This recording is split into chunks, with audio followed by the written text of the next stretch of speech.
Happy New Year, everyone. Today I'm starting to overhaul my frag system. I was originally planning on doing this before the new year started. However, some unforeseen circumstances came up, and I've been babysitting a whole bunch of corals. The week before Christmas, I actually unloaded about 100 frags to a semi-local store, and I even sold some of these lightning maroons.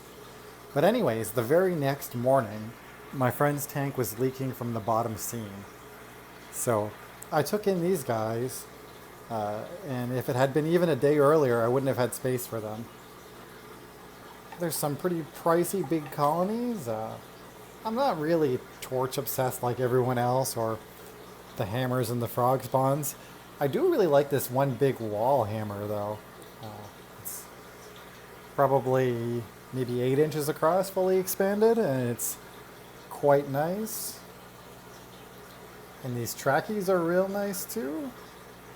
Of course, I do have my own one buried under here somewhere, which I've never bothered to put in a display tank. Of course, there's still tons of pom-pom xenia. I got rid of probably 20 frags of it, but I've actually converted this other tank to a xenia farm. The water is quite cloudy. It's going through a phytoplankton bloom. Sometimes my new tanks this happens. There is a big chunk of live rock. But basically, there's no flow on this side, and there's a whole bunch of discs and many hundreds, if not thousands, of stalks of pom-pom xenia. The thing is, stores always want this stuff. I like it. I just don't like this much of it.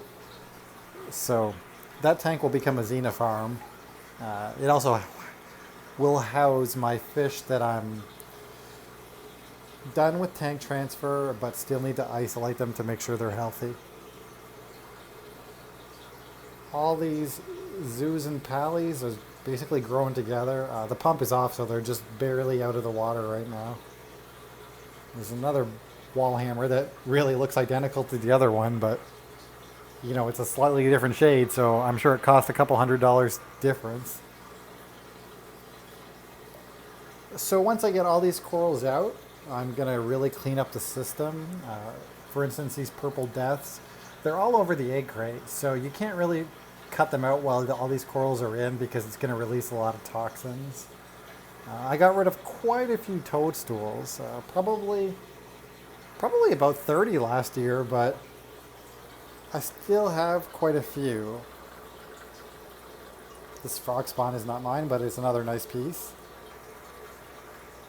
My new corals are also in here. This is a nice Wilsoni coral.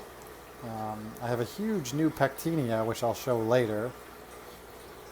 And some new Goniapora.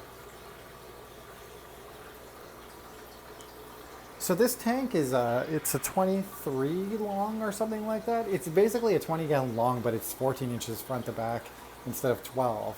So it works nice for the frags. There's 2 or 3 maroon clownfish left in here. I'm going to get them out soon.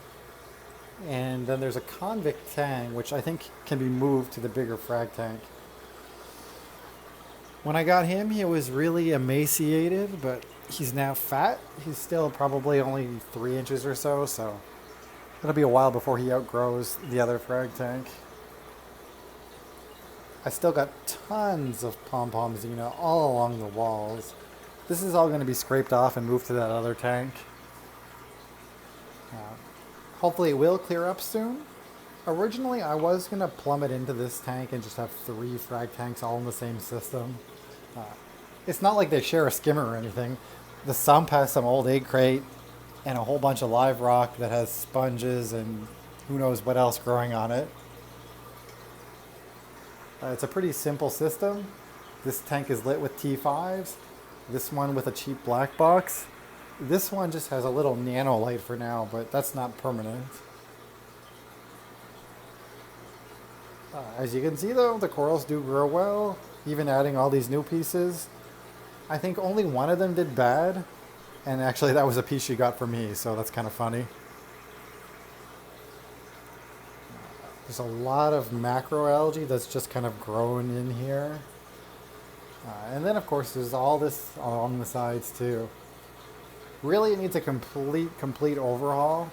Once I get all these corals out, hopefully I will be able to put everything in one of the 2 tanks, clean it out, then move them over. Additionally, once that happens, I can take one of the tanks offline when I want to use one for fish quarantine. I do, of course, still have some lightning maroons in these tanks. Some of them are just ones I really like.